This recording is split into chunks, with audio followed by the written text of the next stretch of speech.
Here we come to see the world under attack. Here we go hard and never fail. We don't back down.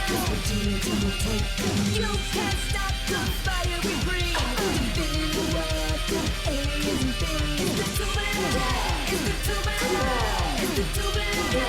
It's the tubular. It's the tubular. It's the tubular. It's the tubular. It's the tubular to attack.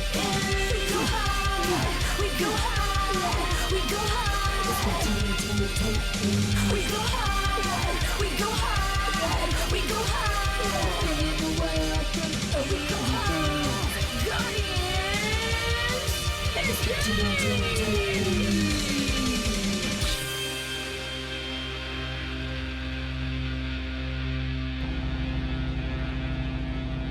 Scarlett sits in her idling truck outside of Benny's condominium complex. The teen hero grips her steering wheel and stares ahead. It has been a week since she last picked up Benny for school. You can do this! It's just a paradigm-altering conversation with the person who means the world in the world to you. What could possibly go wrong? She begins idling forward before slamming on the brakes. What if he isn't ready to talk? Maybe he's still processing. God, what was he thinking? Did he not listen to Johnny's story? Ugh, to hell with it. I'm just gonna pick him up, and we'll just sit in the truck until we figure it out. Scarlett drives her truck into the complex and follows the familiar path to her best friend's house. As the turn towards his row approaches, she speeds up and heads back out to the main road. Nope, not today, not today, not today.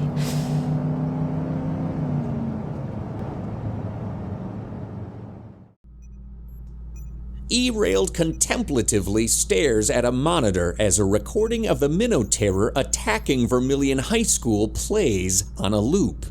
The dinosaur scientist freezes the video on a frame of Jay's panicked face. With a few keystrokes, the image zooms in until Jay's face fills the entire monitor. What are the odds you would be there? Is my perceptive sister actually right? Has my curiosity with you gotten the best of me? Savitiri, pull up the last contact with Emerald Raptor.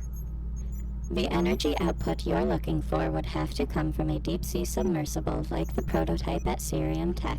It has the Newtonian polar stabilizers to maintain the output you're looking for. Any thoughts on isolating disparate energy waves? Anywho, hope this helps and good luck with your research. Energy waves? Savitiri, respond! A cadmium bubble resonator will give proper results. Don't forget to reroute the subsonic waves through the zinc gluon generator to maximize accuracy.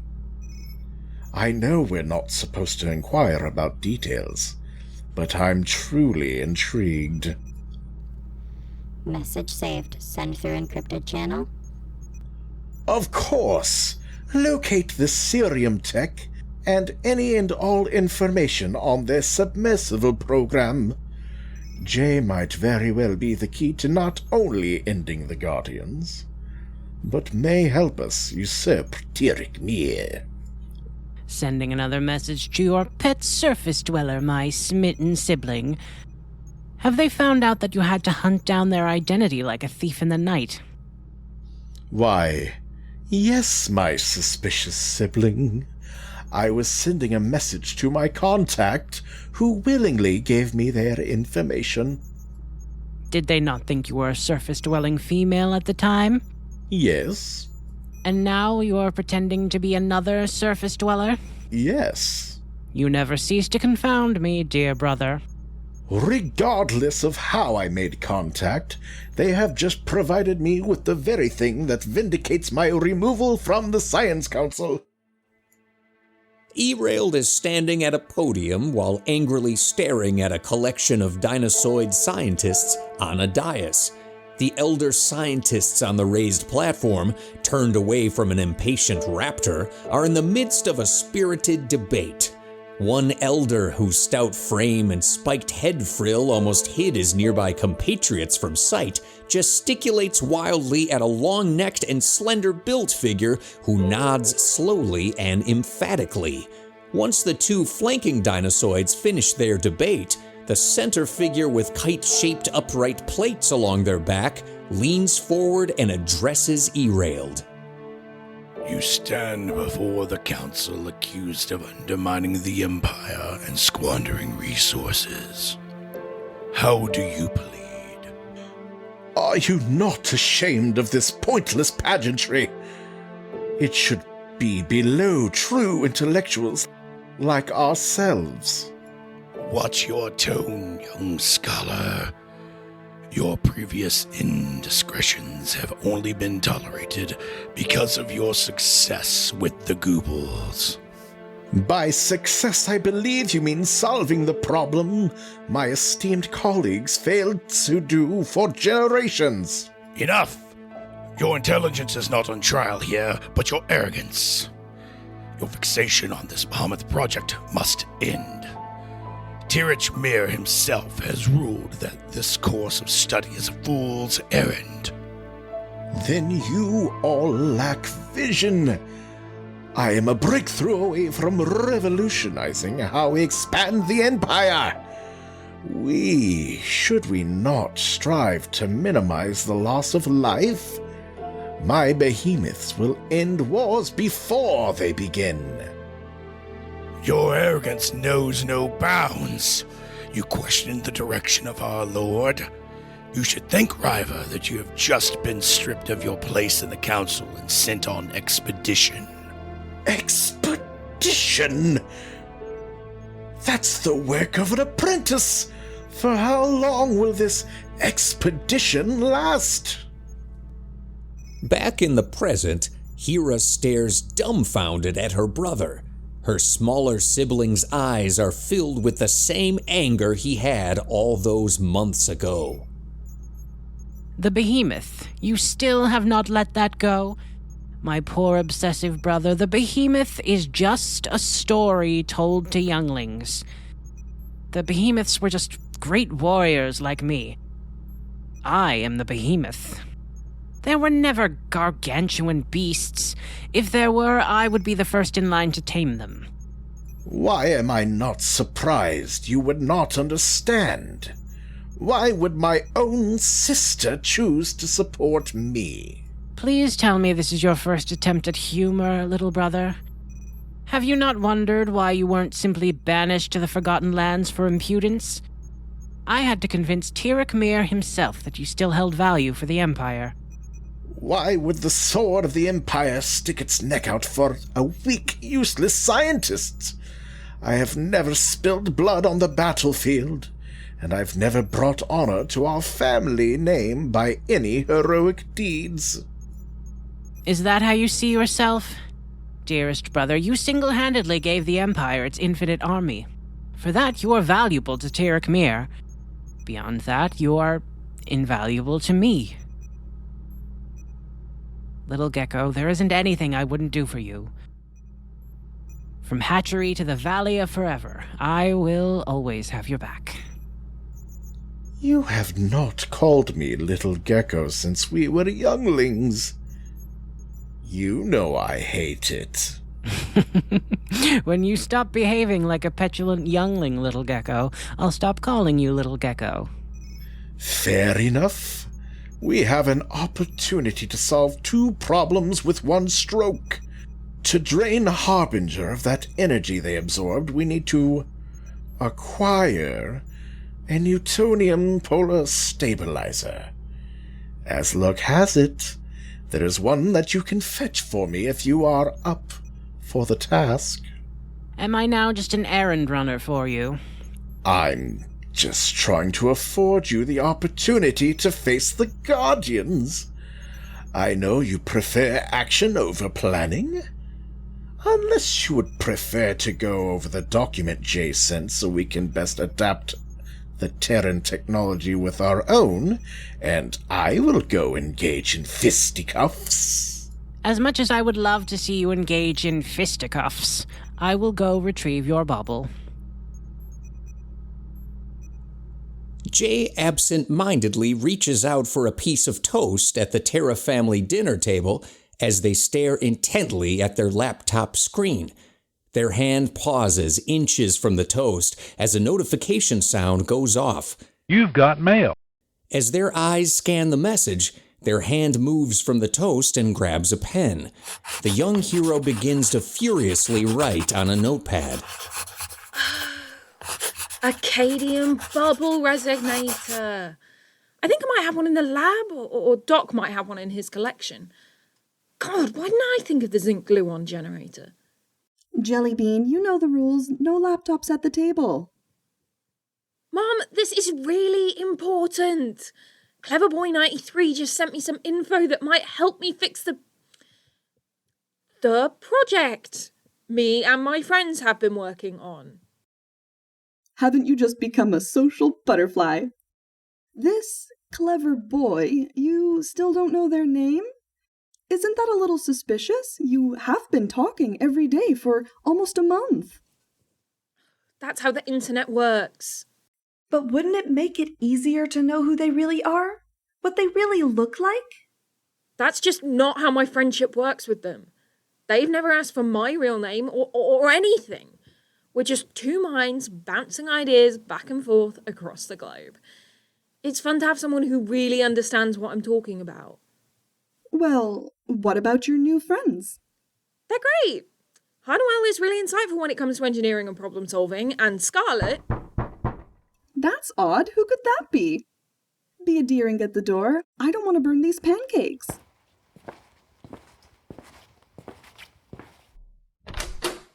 Hey, Jay. Scarlett? What happened? What's wrong? Why would something be wrong? Well, I don't normally get unexpected guests at breakfast time, so I assumed there was an emergency afoot. Sorry, I didn't know you had an unexpected guest window. Ooh, what's for breakfast? It smells good. Wouldn't a schedule make them expected? Jellybean, who is it? It's Scarlett, Mrs. T. I was just stopping by to see if Jay needed a ride to school today. Scarlett, what a welcome surprise! You're just in time for some of my famous banana blueberry pancakes. You are not leaving until I make you a plate.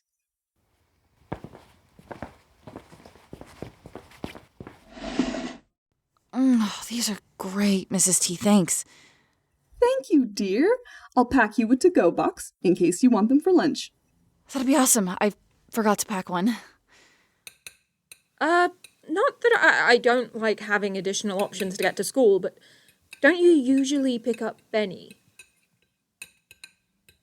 I'm sure he'll figure something out. No, isn't Benny the one who kissed you after the game last week? Mom! What? It's not a secret. Everybody at the game saw it. Yeah, he blindsided me. I'm trying not to think about it. Scarlett, ignoring what you don't want to deal with doesn't change things. It doesn't make things go away. Scarlett, I'm sorry. Mom, she doesn't want to deal with it right now. Let's talk about literally anything else. Fine. Then what happened to your morning exercise sessions? The 5 of you were going out almost every day, and then you just stopped. That's a little complicated. Is this the thing that we're not talking about? No, not really. Our equipment broke and we're just waiting on new parts. I can't believe Jellybean... Mom! Jay couldn't fix whatever was broken. They always complain when I bring in repair people. Mom, I can do it twice as fast, and for free. I don't sound like that. Oh my god, you do! We should invert the mercury ion into the shift loop. Oh, 2 can play at this game, mate. Benny kissed me, and I don't want to deal with it because dealing with my emotions is not cool.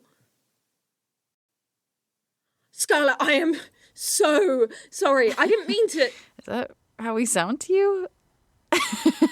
We need to work on your American accent. Come on, we don't want to be late. Don't forget your lunches. I made you blueberry banana pancake sandwiches. I know it sounds weird, but the peanut butter goes great with pancakes. I wasn't sure if you liked pop, Scarlett, so I gave you a pop and a bottle of water. Thanks, Mum. Scarlett, I'm just gonna go grab my bag.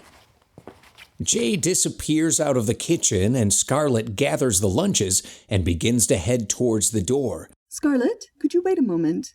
Everything okay, Mrs. T?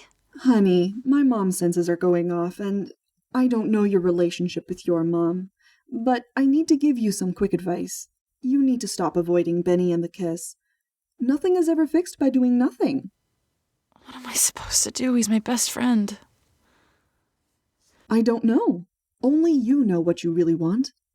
You can start by figuring that out first. Then you can go talk to Benny. Best friends are something you don't just walk away from. I'll try. Thanks again for breakfast.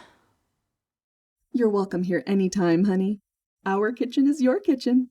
Scarlett begins to move to the front door before abruptly turning around and returning to the kitchen. Mrs. T, hypothetically speaking, if I needed to figure things out by not going to school, would it be okay if a certain someone in a green jacket kept me company? You think you could actually convince them to skip school? I'm from the school of asking for forgiveness is easier than permission. And what, hypothetically, would you be doing on this outing? Just a nature walk. Getting away from the town helps me think. No shenanigans? I guarantee no shenanigans or tomfoolery. Jay could use some tomfoolery if you ask me. When you're done, come by the house for dinner. I'm making fajitas. The duo of Scarlett and Jay leave the Terra household and begin the drive towards Vermilion High School. So I really think that I might be able to isolate the signal from our bracelets and find where GAIA is actually broadcasting from. So we could find it right now? Yeah, I have the tracker in my bag. I was going to make the adjustments Cleverboy93 mentioned after school, and then see if we could start the hunt this weekend. Why wait?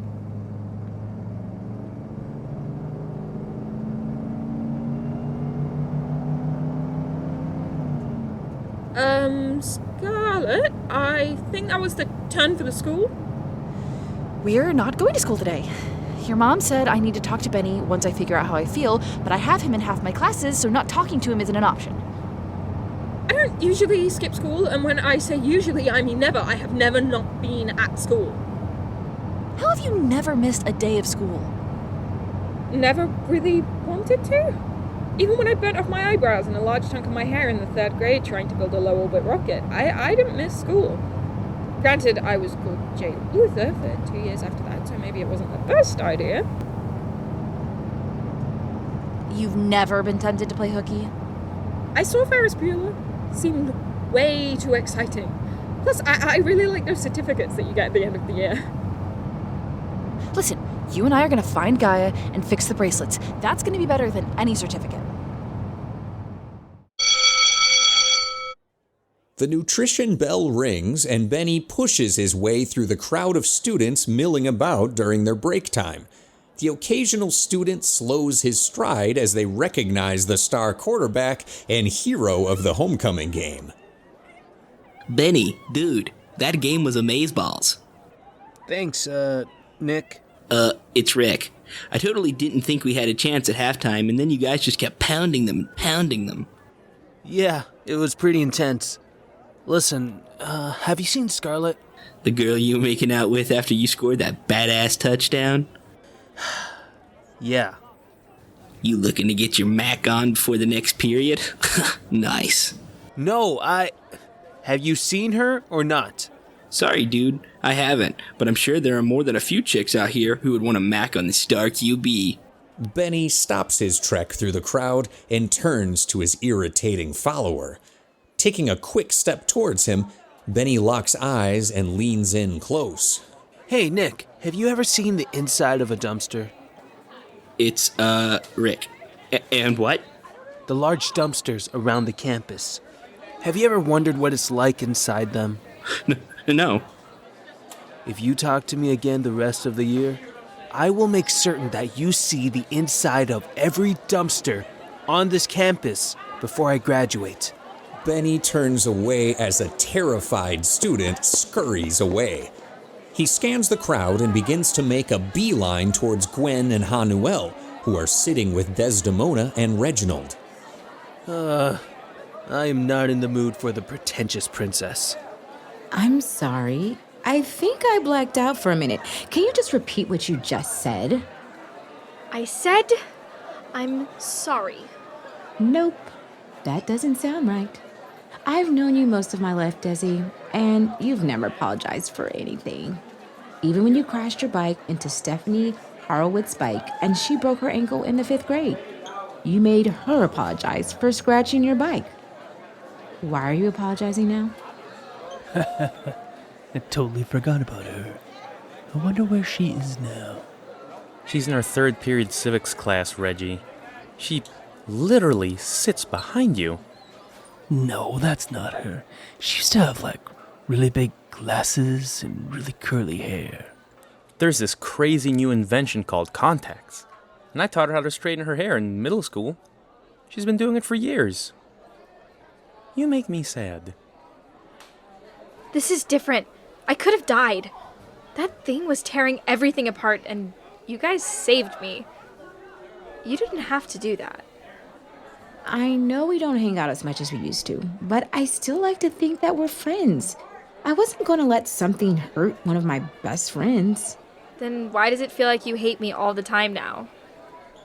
Just because we don't spend every free minute with you doesn't mean we hate you. We just have other responsibilities. I know who's in every club on this campus. You haven't signed up for anything new. What has been keeping you guys so busy? Well, it's not exactly a school thing. It's kind of hard to explain, but we're sort of doing community service.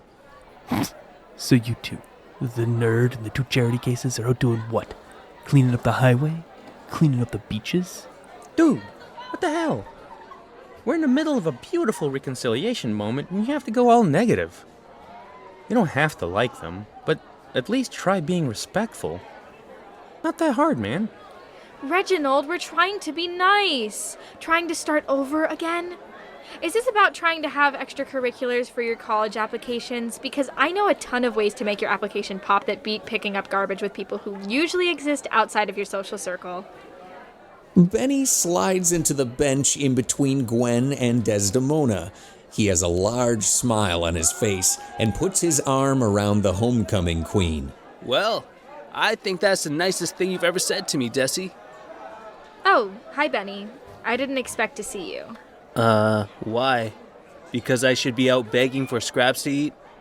No, I just assumed you and Scarlett would be off somewhere sucking face. Scarlett and I do not suck face. We're not looking to get our Mac on. We kissed one time, and that doesn't mean anything, clearly. What's the matter? Your kissing skills that bad she's avoiding you? That's really sad for you. Did we not just have this conversation about being negative? You are what you put into the universe, Reggie, and right now, you're being a grade A douchebag. What? I didn't say that she ran off to live in whatever trash can she's from. This is me being nice. Everyone, just take a chill, because I can totally feel the testosterone level starting to rise. We're going to go before this turns into a whole big thing, but there's one last thing I need to do. Or better yet, need to ask. Desdemona reaches across the small lunch table and grabs Ha-Nuel's hand. A gleaming smile spreads across her face, and her eyes have a sparkle to them as she focuses on the rose-clad teen. Hey, Des. So, superstar. Flattery will get you everywhere. So, you know that I've always wanted to win the Queen Trifecta. I really thought I had it last year, but Missy Gunderson got the sympathy vote at last year's winter formal. She broke both of her legs saving that cat from a tree. Who wouldn't vote for that? So you want me to go dress shopping? I'm good, but I don't know if any dress beats Cat Hero. Typically, I'd say find out what your date's gonna wear. But we both know you're gonna dictate the color. doesn't matter who you're going with. So, that makes things a lot easier. I actually don't mind the color selection of my date. So, what color did your fellow choose? He's a fan of pink. Bold choice. Not a lot of people can pull off that color palette. So who is the guy? I don't think I know anyone offhand that fits the bill. Is it Jordy? I thought he was still with, Caitlin. Ha-Nuel? Though, Jordy's more of a magenta than pink when I think about it. Ha-Nuel. Well, that's not a diss or anything. You just need a complexion closer to mine. I think he's figured it out. It's perfect. You are the most fashionable person at this school outside of myself, of course. So we are guaranteed to be the best dressed at the dance. That's not a lie. We would cut the striking image. Plus, our combined social net worth would allow us an unprecedented voter demographic. Just look at your new little group. You've got a geek, a freak, and a jock. That's perfect. Ha-Nuel pulls his hand from Desdemona's and leans away from the homecoming queen. He pushes his hands together and rests them under his nose, all the while locking eyes with a smiling Desdemona. Do you even know why I wear pink every day? Is it because my grandma used to obsessively watch Steel Magnolias when I was growing up? No. Is it because I never learned how to do laundry and I'm constantly staining my whites with red? Again, no. Is it because this color perfectly accents my complexion? It does.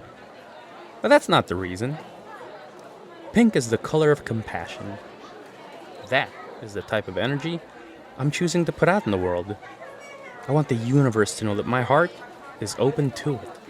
But I don't want to take away your shine because apologizing is a momentous amount of growth for you. But I'm not about seeing people like you do. what did I say? The fact that you don't see it is the problem.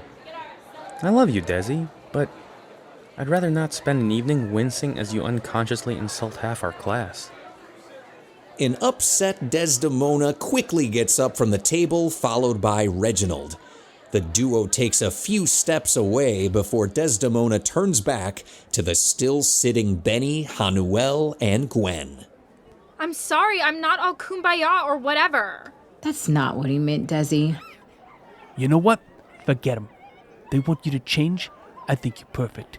I'll wear whatever color you want, and I promise we'll have a better time than them. As Reginald and Desdemona disappear into the crowd of students enjoying their break time, Benny continues to scan the crowd. For a moment, he thinks he sees Scarlett and stands up quickly, only to slowly sit down. She's not at school today. Her truck wasn't in the lot when we got here. Has she seriously not spoken to you since the incident? What's with the air quotes? And why are you calling what happened the incident? Last time I mentioned you guys making out on the football field, you got a little testy. We didn't make out. It was one kiss. It was barely a kiss. You kissed for 10 seconds. By no definition, is that barely a kiss. How do you know it was 10 seconds? The AV club was recording the game, and Scotty told me it was at least that long. Oh, man. What was I thinking? I did exactly what Johnny said not to do. You can't unring a bell. A relationship does not depend on how well we understand someone, but it depends on how well we avoid misunderstanding. Ha-Nuel's right. Obviously. We all know Scarlett has always been a little... bizarre. Unique. Unconventional in how she expresses her emotions. You threw the biggest curveball in the world at her, and now you need to let her process it. The ball's in her court, and all you can do is wait. How long? As long as she needs.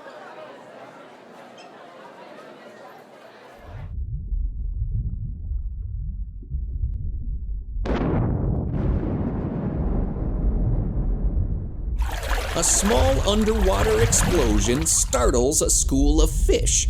Debris is shot upwards from a rocky crag hundreds of yards from the Dragon Cove shore.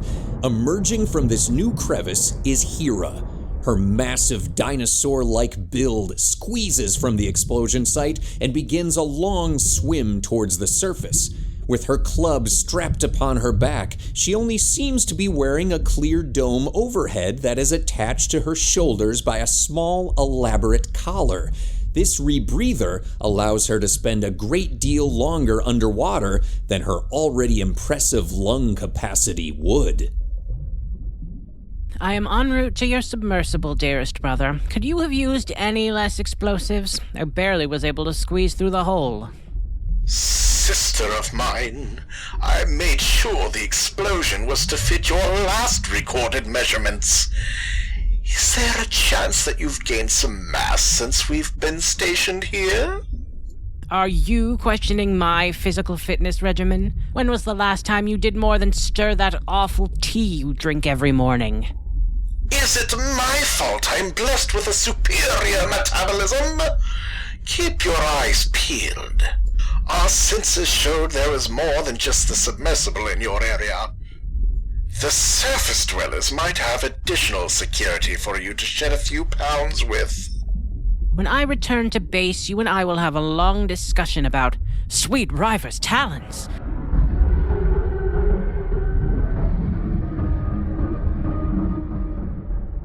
The mountainous reptilian has stopped their upward ascent as she finds that the submersible she was sent to infiltrate is now under attack by a massive underwater creature. The cone-like body of the beast is over 3 meters long, while 6 thick tentacles extend another 3 meters from it. The skin of the aquatic entity holds black porphyritic texture and flows with the fluidity that contradicts its rocky appearance. Hera is taken aback as the beast turns and opens its toothy maw. Dark red magma flows and erupts with steam as it ingests a chunk of the sub pulled off by a tentacle. Brother, do you remember when we were younglings and you lost that bet with me for 20 Selros? What bet? About the magma squids? I was certain they were real. It made sense to me that a beast like that could exist. But there's never been any evidence of it, so it was just a childhood dream, I suppose. I owe you that 20 Selros back. What is going on, sister? A magma squid is attempting to ingest the submersible. That is both terrible and astounding. You must defeat this beast. Was there ever a scenario where I wasn't going to kill this thing? Sister that I love, I know your bloodlust is strong and that you haven't had an ample opportunity to vent your frustration and rage. It would behoove you to take this creature back alive. Can you not just do an autopsy on its corpse? Stopping this monstrosity will be no easy task. Who better to conquer the mythological magma squid than the fabled behemoth herself? This shouldn't be any more difficult than that blasted Hydra I fought in the second great incursion. Hera quickly swims toward the magma squid and is able to get within an arm's reach as the powerful cephalopod remains focused on dismantling the struggling submersible. She wraps her muscular arms just below the pure black eyes of the squid and begins to exert tremendous pressure. The panicked creature begins to flail its tentacles at its new irritant. The barbed suckers tear into Hera's flesh, but she does not break her grip. You will have to do better than that. These are but flesh wounds. Disengaging with the craft, the squid grips one of Hera's arms with 2 tentacles and breaks her grasp. Descending deeper into the ocean, the beast tries in vain to pull the struggling reptilian into its mighty jaws. Sister, far be it from me to give you combat advice, but the depths it is taking you quickly exceed your tolerance levels. Your concern is noted. How important is it that it survives? It's not more important than you. but this might very well be a once-in-a-lifetime opportunity. You are lucky that I value you so much. The jaws of the magma squid open, and Hera is pulled towards a massive beak that is spewing a lava-like bile. The first spray coats Hera's arm and begins to burn her flesh. Ah! I will not be a meal for the likes of you. This club was forged from Pherosaur skulls and tempered in the flames of Mount Grand. Try digesting this. Jamming her club into the open beak, she wrestles herself free as the magma squid gags and tries to dislodge the weapon. Hera begins to pummel the beast between its eyes with her fists. With a final mighty headbutt, the limbs of the sea creature finally go lax. Your pet is ready to be picked up, brother. I am on my way to get your toy. This is one of the reasons you are my favorite sister. Is the other reason that I am your only sibling, my favorite brother. Let us not ruin a beautiful moment by muddling it up with facts. Favorite sister.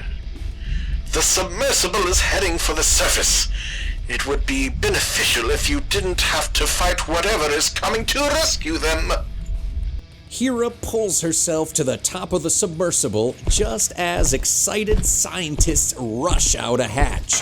They congregate Hera, undisturbed by her size or dinosaur features. That was amazing! You saved us from that beast with your bare hands! That is what happened, little surface dweller. Where did it come from? Where did you come from? I've never met a hero before. Am I supposed to bow or something? Bowing is unnecessary. Have your kind never interacted with a magma squid before? We had no idea what we were dealing with, but we knew we were going to be okay when the Green Guardian showed up. Hera lifts the scientist off the ground and pulls them toward her until they are nose to nose. The scientist's legs dangle, feet off the ground. What did you call me? Green Guardian, you saved us, and you're green, so I extrapolate. Bring me the Newtonian polar stabilizers or forfeit your pathetic lives. Jay and Scarlett make their way through a thick forested area on the outskirts of Dragon Cove. The pair have been following Jay's tracking device for almost an hour, and the young inventor has slowed her hike to an almost standstill. Scarlett walks a few more strides before noticing her friend has stopped in their tracks. Jay, we can't stop for every flower and fungus. You promised after we stopped for those dragonflies we wouldn't stop until we found the source. I just keep thinking of page 37 of the Vermilion High Student Handbook. Which states how long we're supposed to observe flora and fauna? It's the attendance policy. Though, now that you've mentioned it, there is a disappointing amount of rules about nature in the handbook. I told you that nobody's gonna care we missed a day. Aren't you worried about subsection C of the attendance policy? Just to save us time in the future, I have never, nor will I ever, read a policy. What is subsection C? They call to notify your parents if you're not in school. There is a greater than 0 chance that my mum might freak and call the police. Gosh, she's not gonna call the cops. I know we Terras seem calm and collected, but... What? Oh, I'm sorry. I thought you were joking. Go on. She's a mom. She's gonna worry. Okay, if I can guarantee she won't, will you relax and have fun? Far be it from me to say anything is nigh impossible, but this is one of those situations. She knows. She knows? She does. How? I told her, or more like I asked her before we left your house. She seemed pretty excited about the idea. My mother, the woman who has never even had a late library fee, is condoning skipping school. That makes 0 sense. What can I say? I can be fairly charming when I have to be. Now that you don't have to worry about parental retribution, can we please have fun? What about you? Aren't your parents going to be upset that you're not in school? They're not going to care. They never do.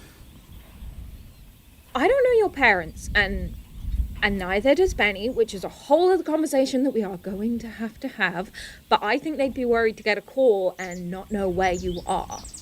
Just drop it, Jay. I don't want to talk about my parents. Scarlett turns and begins to briskly walk away from Jay.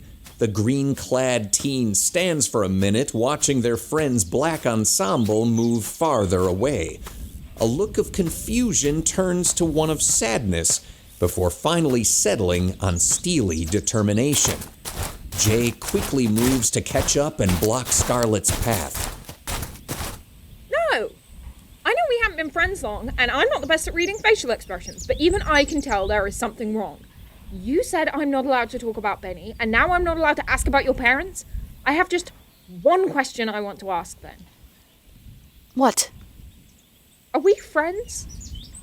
Of course we are. Why would you even ask that? Friends are there when you're going through bad times. And you're going through one right now, Scarlett. And I know I'm not Benny, but he is not a viable option at this juncture. But I am. And I am here, and I am trying to help you. What do you want to know?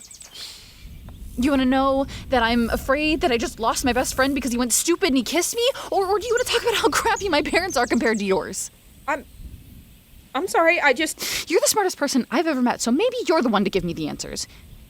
Do you ever wonder why when we got hit with the fear gas from the Minotaur that my fear was an old mail carrier? Do I look like the type of person to be afraid of the postal service? No, I just assumed it was a manifestation or something, like how I had Dr. Alistair. The mail carrier represents the worst day of my life. It's the day I realized I was worthless. I'm sorry, but I don't follow. How did the mail carrier make you feel worthless? That mail carrier delivered the last letter I ever received from my parents. It was almost 2 years ago. That doesn't make any sense. Have you not seen your parents in 2 years? Where have you been staying? Who do you live with? Scarlett slowly slides to the ground and sits with her head in her hands, staring into the distance. Jay cautiously sits within an arm's reach of their friend with a look of mixed concern and sadness.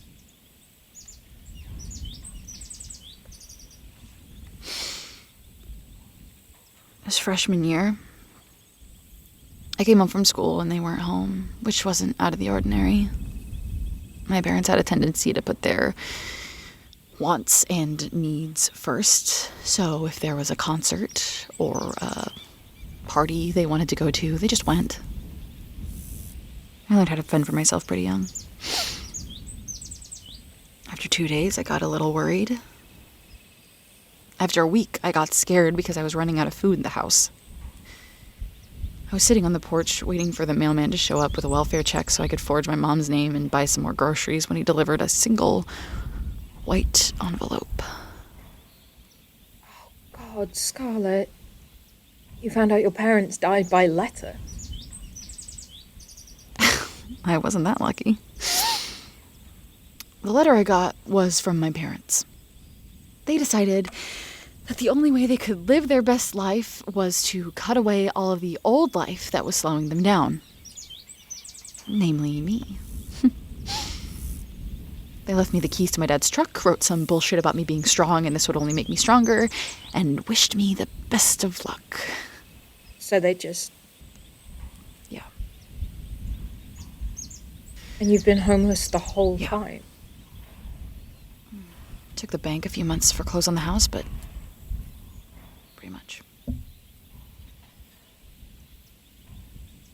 This is why Benny hasn't been to your house.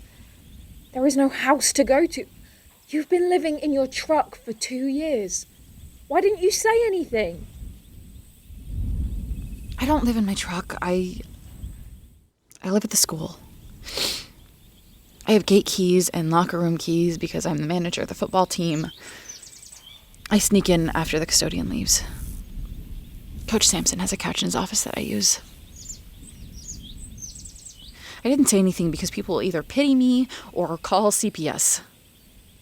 I'll take a lumpy couch and cafeteria leftovers over either of those options. Scarlett stands up and brushes leaves and dirt from her pants.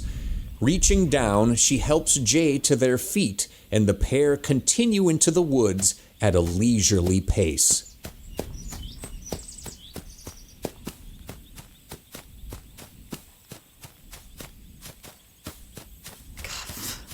This is why I never tell people this, Jay.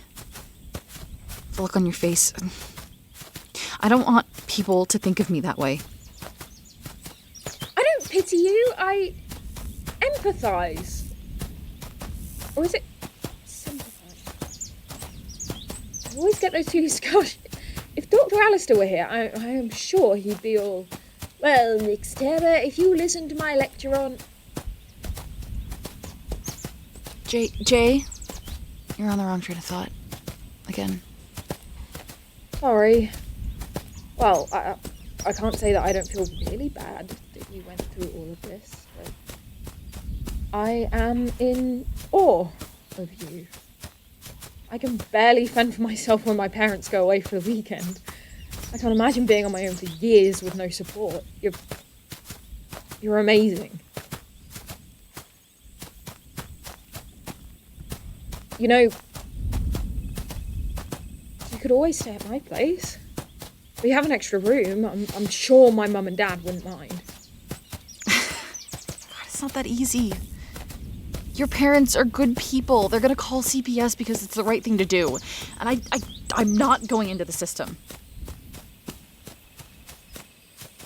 Did you forget that my mum is apparently now a proponent to juvenile delinquency and rule breaking?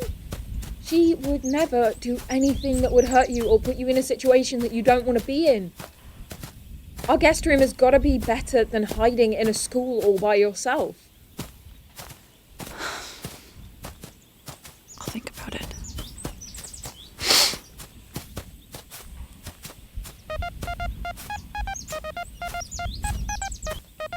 The handheld device that Jay crafted in her lab begins to beep. The duo stop walking and excitedly look at each other. Beeping's a good thing, right? Definitely. It means we finally stumbled upon a matching signal. Seems like it's coming from just over there, just on the other side of the creek.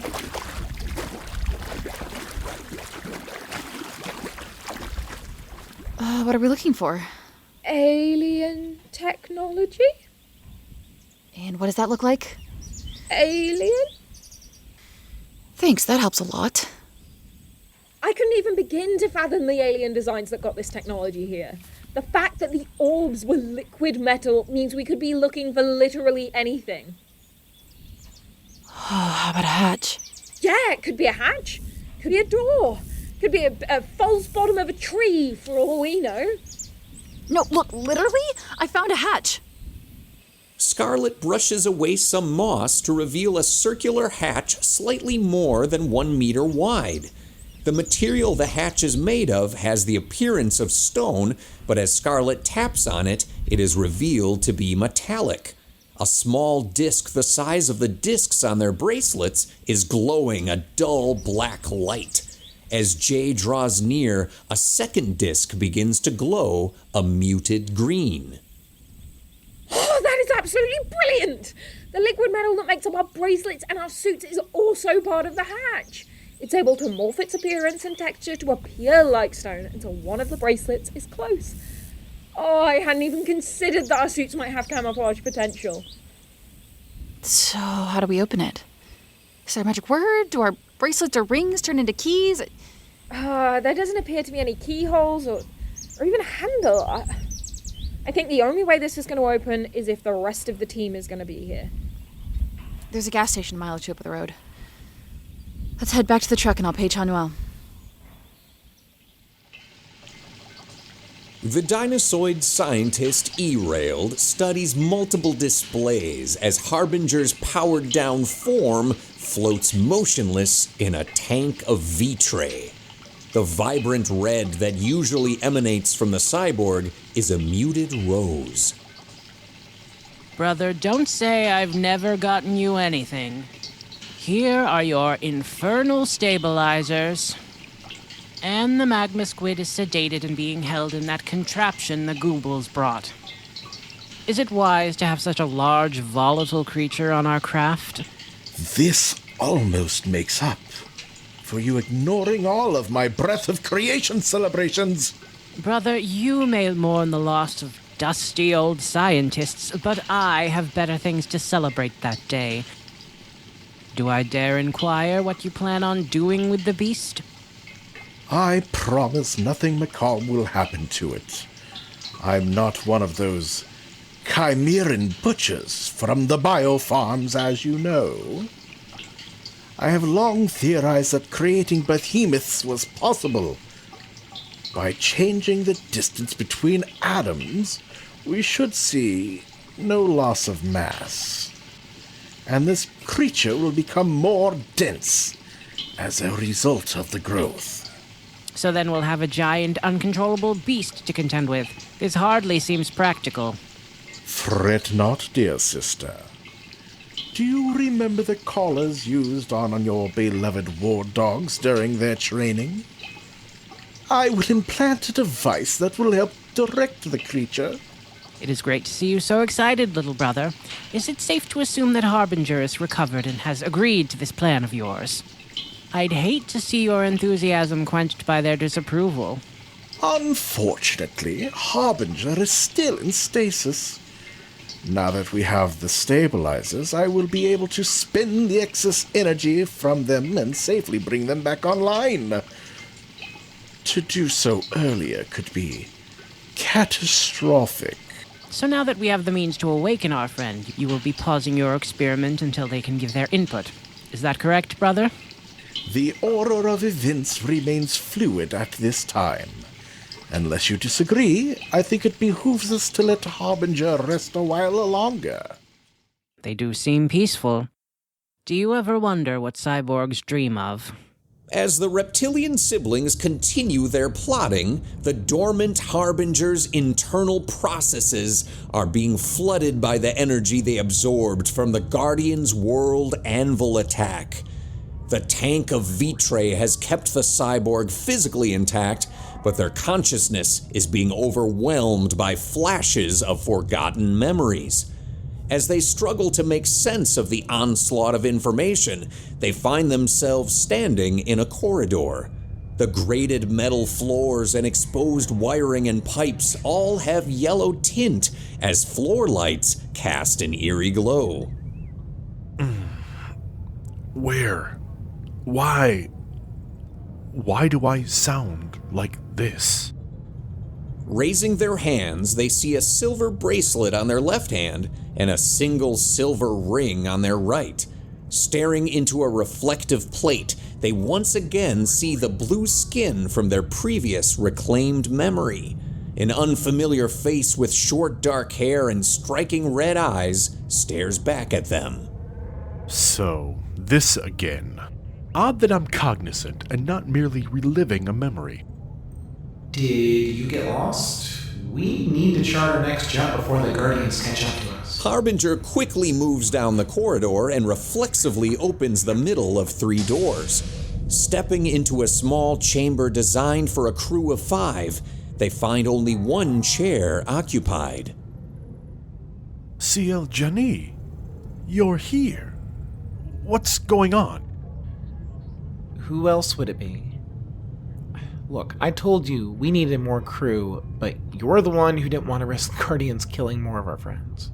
The Guardians are here? Where are we? You tell me. You put in these coordinates. Gaia, what sector of space did my betrothed send us to? Coordinates entered by Pan Vahan place us in Sector 2814. Quite the uncivilized sector, if you ask me. No planet has achieved interstellar travel yet. Guardian ships detected in the sector. No, not again. Gaia, prepare for a skip maneuver. If we do enough quick jumps, we should lose them. It will fail, and you will die. I don't know about you, but I don't plan on dying until the universe is free from the Guardians. Please, who am I? What am I supposed to do? You're my love, the brightest star in the void, and the only one that can save us from the Guardians. Scarlett pushes through bushes and is met by the view of Jay leading Benny, Ha-Nuel, and Gwen across the creek. She pauses as her eyes lock with Benny's for a moment before moving towards the mysterious hatch. So Cleverboy 93's idea was exactly what I needed. It allowed my tracker to isolate our bracelet's wavelength, and we found a similar wavelength emanating from here. So this clever boy is smarter than you? I didn't think that was possible. I wouldn't say smarter. There is only so much I can know about at any given time. It's good to know that if we break our J, there's a backup out there. Hey, there's no replacing our little J. They're one of a kind. What are we looking at? I thought you said you found a spaceship or something. Technically, I said there was the possibility the hatch would lead to an alien craft.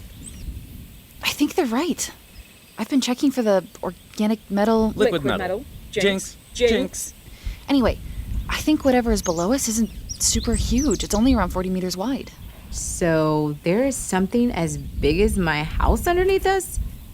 Do we know it's not some crazy doomsday prepper cult or something? Unless the preppers have stumbled on our bracelet's unique wavelength, which I guess is not a mathematical impossibility. I think we're going to be okay. The teens gather around the metallic hatch. As their braceleted wrists pass over it, a section of the hatch glows a corresponding color. Once the last hand is pulled away, the hatch slides open, revealing a metallic tube that descends into darkness. Did anyone bring rope? How deep can it be? Someone grab a rock. Stand back. I got this. Geronimo! Gwen, Ha-Nuel, Jay, and Scarlett can only watch as Benny disappears into the darkness. The teens lean over the opening and peer inside. If he broke his legs, I'm not carrying him back to my truck. Benny? You alive down there? What do you see? Jay, you're gonna love this! It looks like the Centennial Eagle from Star Wars! Does he mean the Millennium Falcon? He just saw the movie last weekend. Let's just let him have this. One by one, the teens drop through the open hatch. Forming a small circle, they survey an alien craft that has been hidden for an untold amount of time. The floors are grated metal, and exposed wiring and pipes can be seen in the walls and ceiling. Floor lights slowly flicker on, casting the large room in a yellow tint. Crates, both broken and intact, are seen throughout the area. This is amazing. We are standing in an actual alien craft. Oh, frack. My camera. I left it in the car. Can someone give me a boost so I can... Oh, that's probably not good. We're now the stars of a horror movie. Look around. If some monster was alive when this crashed, would have been long dead by now. Alien viruses could be a thing, though. At this point, we've already caught alien chickenpox, so let's see what's down there. I'm calling dibs on flying this thing if that ever becomes an option. You think you'll be able to figure out how to start the engines? I'm fairly certain we're not just going to find the keys lying around. Depending on the energy source, and considering this is an interstellar craft, the engines will probably start up with some repairs to the starboard wave auto sequence. How could you possibly know that? I read a lot. Look at the damage. This thing fell from space and just barely cracked the surface? Something this big should have left a crater. So it wasn't an uncontrolled crash. The pilot was able to pull a launch pad and minimize the damage? Oh, hey, check these out. I think these are weapons or something. Those look like batons! Let me see! Oh, unbelievable! This is almost seamless! But I think if I do this... Jay rotates the bottom of the 1 meter cylinder, and the tip begins to glow. And now it's on. Oh! What does on mean? Looks like a stun baton. Ooh. Oh, this might be a prison ship. Check out this breastplate. It's like stretchy metal. I wish my football pads fit this well. Should we really be looting what is essentially an alien tomb? Has that ever gone well in any piece of fiction? He's right. Let's not disturb anything we don't have to. Our priority is to find the source of the signal and repower our tech. Grab a stun rod, just in case, and let's get moving. The group begins to cautiously move towards the lone door, each gripping an activated stun rod, and Benny still wearing his pilfered chest plate. Benny quickens his pace and approaches Scarlett. Hey, Scar. How have you been? Fine. You know, Carter has been asking about you. He misses you. I'll call him tonight and say hi. Damn it, Scar. I'm trying. You're trying to what? Talk. You know, get back to normal. Really? Here? We're walking around an alien spaceship, breathing in God knows what and probably catching spacepox. But no, let's stop and talk about our feelings. So there are feelings to talk about. I swear, Benny, if you don't shut up, I'll... They usually don't sound so aggressive. At least we know we're in the right place. The door the teens were moving towards slides shut, and a small panel opens above it. A small projector-like lens extends out and begins to display life-size alien figures. 5 figures stand before the young heroes.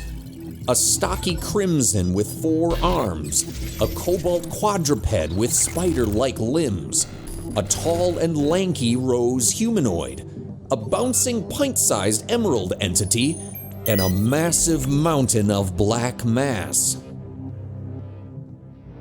Whoa, this is just like episode 4. Who are they supposed to be? The old guard on the ship? I think these are other guardians. There. Each one of our colors. What if we're wearing their old bracelets? That's a reasonable hypothesis. Their ship crashed and bracelets need new hosts, but why did it take so long? Has no one noticed the door has closed? I don't think these are just for show. Benny casually approaches the crimson holographic figure. This is so cool. We have to try to take this home. A punch from the crimson hologram knocks Benny off his feet. He slides to stop in front of Scarlett. Oh, Benny! Ouch! I thought these were holograms. They seem to be of the hard light variety. That doesn't sound like a good thing for us. That's an understatement. They're hard when they need to be and light when they want. I can vouch for the hard. What's the plan? Are we taking down these wannabe guardians? We have to get that door open. The tech team will handle the door, and the tank team will hold off the light brights. Scarlett, Benny, and Gwen engage the holographic combatants, while Jay and Ha-Nuel attempt to sneak towards the closed door. How much time do you both need? Who knows? Old alien ship with advanced technology? We're definitely gonna need a few minutes. We already know it reacts to our Guardian tech. We just have to figure out how to either activate or bypass the lock. I know this is probably not the right response, considering the imminent threat, but I am absolutely loving this. Jay, I feel exactly the same way.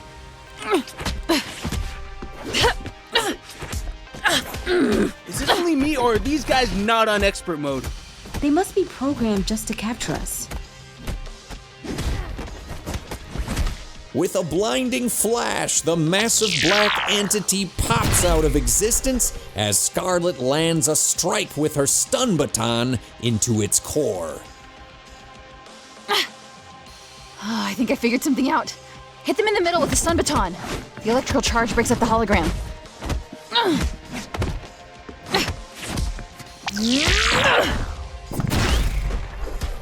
not gonna question why they designed something with a struck button right in the chest, but I'm loving it. I don't think they planned on whoever they were capturing to have the stun batons. I think these things were meant to support the Guardians on the ship.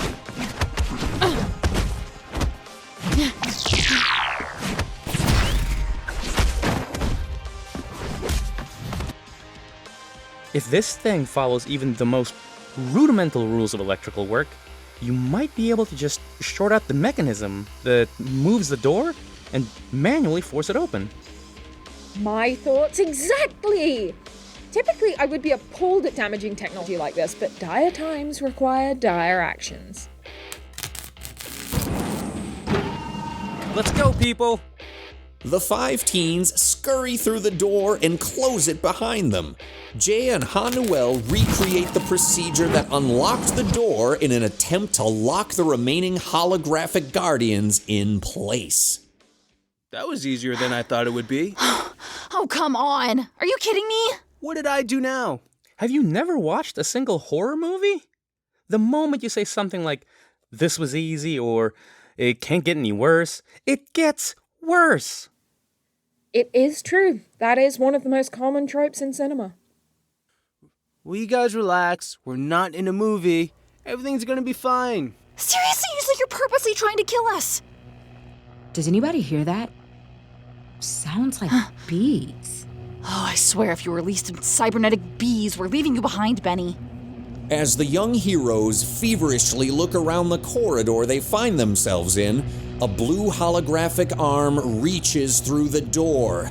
The 4 exasperated teens all look at Benny. At least it's not cybernetic bees? Come on, let's go! The quintet of teens hurriedly rushes down the corridor and pauses when they reach an intersection. Each path is a closed door, and behind them, 5 reconstituted holographic guardians continue to approach. Which door should I open? Or should we split up? Statistically speaking, giving them more targets might give us a better chance. You never split the party. That's how Bobby died. Who the hell is Bobby? My half-orc barbarian. We split the party when we were in the dungeon, and I was by myself and I couldn't handle the gelatinous cube. If there's a gelatinous cube behind one of these doors, I refuse to get dissolved again. Hold up. You play D&D? Not the time. Jay, you're the sci-fi expert. In almost every show, where's the bridge of the ship? The highest deck or the front of the ship? Since this ship appears to only have one level, it's safe to assume that we need to get to the front of the ship. The young inventor turns quickly to the middle door and deactivates another locking mechanism.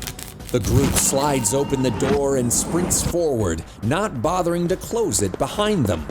Each of their 5 bracelets begins to glow brightly as they find themselves in a small chamber with 5 chairs spread out around a bank of computers. 2 chairs in the front have matching yokes in front of them. The entire room is covered with dust and darkness, except for a lone glowing monitor. Welcome, Guardians. Oh, GAIA! Why in the world are you trying to kill us? Sorry about that, Nova Knight. The ship's defensive parameters must have been activated as I was on standby mode. Just give me one quick second and I'll shut those things down. Does GAIA sound different? When did he get so casual? Not that I'm complaining, it's just weird. Finally being at its core, we must be getting the truest feed of GAIA. The signal was weak to our bracelets, so we were getting a stripped-down version of it. So does that mean it can finally give us some answers about these bracelets and everything that's going on? Pyre Paladin, it would be my pleasure to let you know everything that I can. I do have to warn you that my memory banks were damaged in the crash, so my knowledge is a little hit or miss. But I promise I will do my best. Well, start at the beginning. What are the Guardians and what are these bracelets? The Guardians are an intergalactic force of order, charged with removing chaos and anarchy from the universe. The damaged ship entered the planet's atmosphere and after ejecting the Titan Bay crashed, roughly 1,000 years ago, into the surface. I was offline for hundreds of years, and once I regained a form of consciousness, I spent 500 years crawling to the surface before going into sleep mode. Your bracelets and rings are an experimental prototype of standard issue Guardian technology. Your bracelets pull from this planet's unique source and do not connect to the universal source the Guardians usually pull from. Our bracelets lost their charge after we battled Harbinger. How do we recharge? The answer is super simple, Druidic Defender.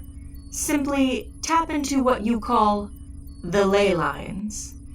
The energy that flows in and around this planet is the purest form of the source that has ever been found. It is why Pan Vahan piloted here. Pan Vahan? The greatest Guardian. He was lost in the crash. Such a loss for the universe. A threat has been detected at the marina. Guardians, you're needed. We still need to know how to recharge our bracelets. I will teleport you to the nearest nexus point. Invoke your chosen mantra and the energies will flow through you. Wait, what mantra? I don't have a mantra. Trust in the source. The teens step out of the portal and find themselves in a densely wooded area. Should we be concerned that there's nothing here? I expected something to be here. Like what? I don't know. Something magical or mystical. Gaia wouldn't send us here by accident. Everyone take a look around. There has to be some sort of power battery or conduit. Are we even sure it's a physical thing we're looking for? What are you talking about? If it's not a physical thing, how do we find it?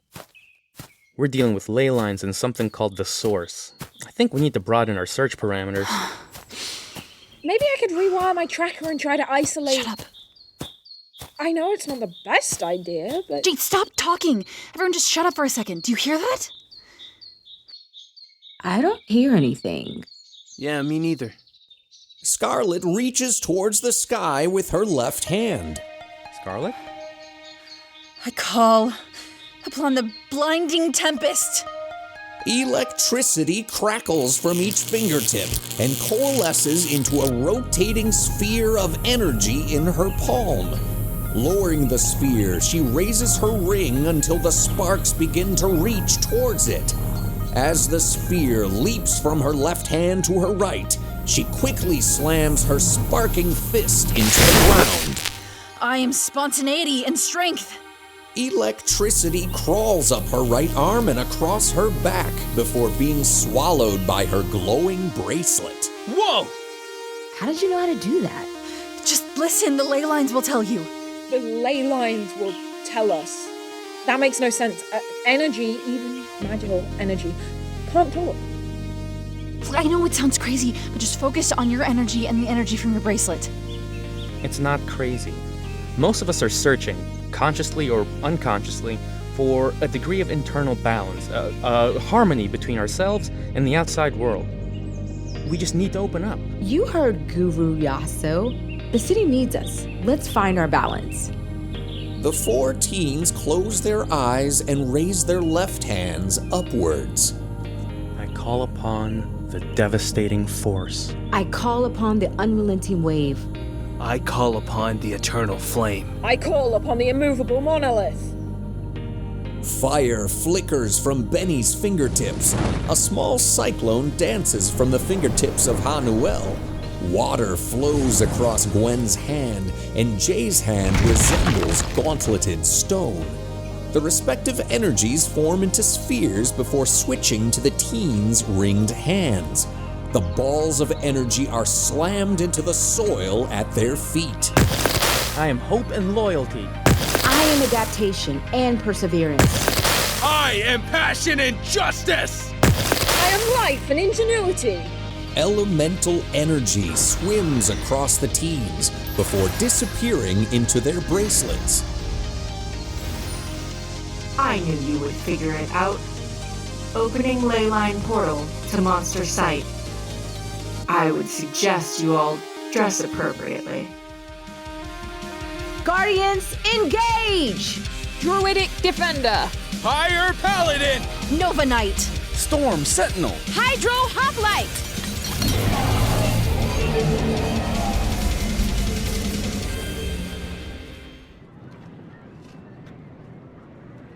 A despondent Desdemona sits with Reginald and absent-mindedly picks at a plate of French fries and a half-finished sandwich. Are you still fuming over Ha-Nuel? He's a douche nozzle. You know he'll want all the attention on himself at Winter Formal. What? Him? Whatever. I had my heart set on my color palette, and now I have to start from scratch. The pressing concern is what he said about me. Do I rub people the wrong way? Not anyone that matters. Reggie, these things are popularity contests. People have to like me. What is wrong with these plebs? I'm everything they wish they were. I'm pretty and rich. Approaching the teens is the proprietor of the eatery, Johnny Dakota. Dressed as a 19th century whaler with an authentic harpoon strapped to his back, Johnny carries a tray with an assortment of small sandwiches. Each sandwich is wrapped, displaying the logo, Hoagie Quick. There are two truths that I abide by. One, Hoagie's Quick is the home of Dragon's Cove's quickest sandwich. And two, to live your truth in a world that is constantly trying to make you something else is like hitting the tube on a bomb. You're on your own, but you feel amazing. Do you want to be true, or do you want to be popular? Why can't it be both? Because normies are jealous of us. Johnny just wants us to be more like everybody else. Au contraire, mon frere. You should always be yourself. Forcing yourself into someone else's shoes just leaves you with blisters. Most people are just echoes, reverbs of a bigger sound. Their thoughts are someone else's, their lives follow a path not of their choosing, but there is some safety in the mimicry. Unless those sandwiches have special lettuce, I'm not going to be understanding any of your ramblings.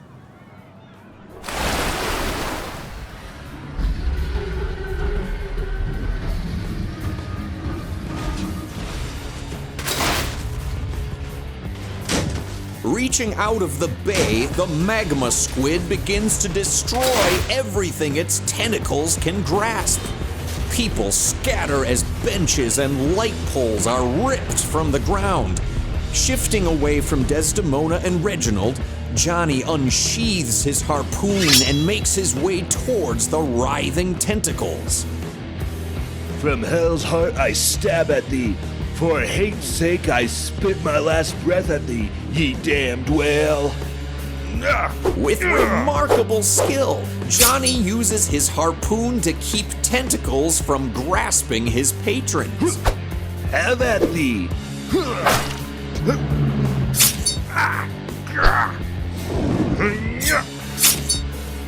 Desi, come on, this way!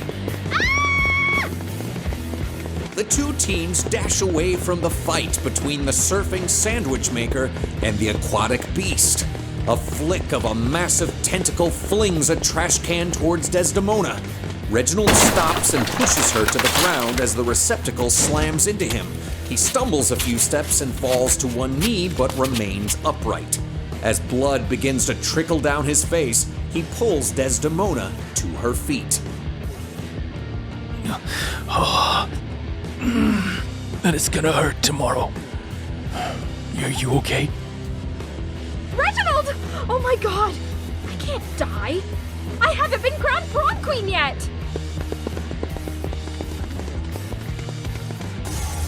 Stepping out of the portal, the 5 armored guardians rush to aid Johnny as he battles with a broken harpoon. Battered and bruised, he is relentless in the parrying of the powerful strikes. Come on. Yeah. Keep it coming. Citizen, we've got this. Head to safety. I'll fight him around the hood, and around the Norway maelstrom, and around perdition's flames before I give up. Johnny, go help Reginald and Desdemona now. This is not the time for heroics. As Johnny moves to aid the wounded teens, the Guardians step into his place. Let's make some sushi! Flame hammer! No way I'm letting Johnny D show me up. Win chakrams! Let's drive this thing back to wherever it came from. Aqua Sword! Tooth into this large shouldn't be on our waters. What if there's an audience of these squids? Earth Shield! Oh, if there's more, we'll send them back too. Lightning Lance! Back at the hidden base, Hera and Erald observe the action on a collection of monitors. Erald types commands while Hera casually snacks from a bucket. That surface dweller with the spear was quite competent. But now we have finally arrived at the main event. Are you certain your device will perform as you hope, dear brother?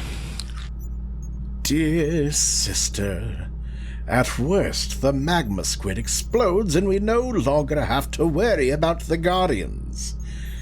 The excess Guardian energy we siphoned from Harbinger and transferred to the stabilizers should have the hypothesized effect. It's time to put your Celros where your mouth is. Newtonium polar stabilizers. Make my monster grow!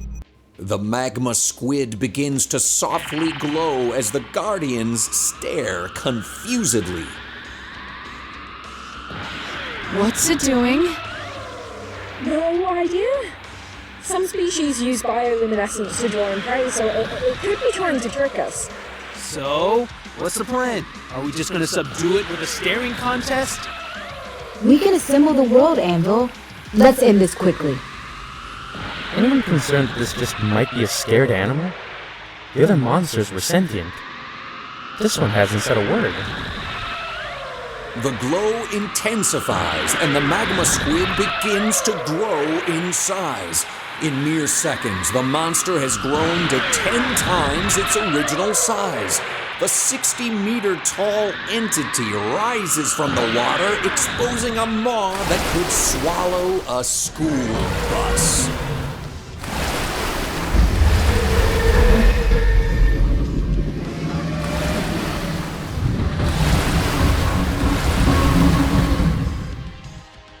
Oh, we're gonna need a lot of calamari sauce.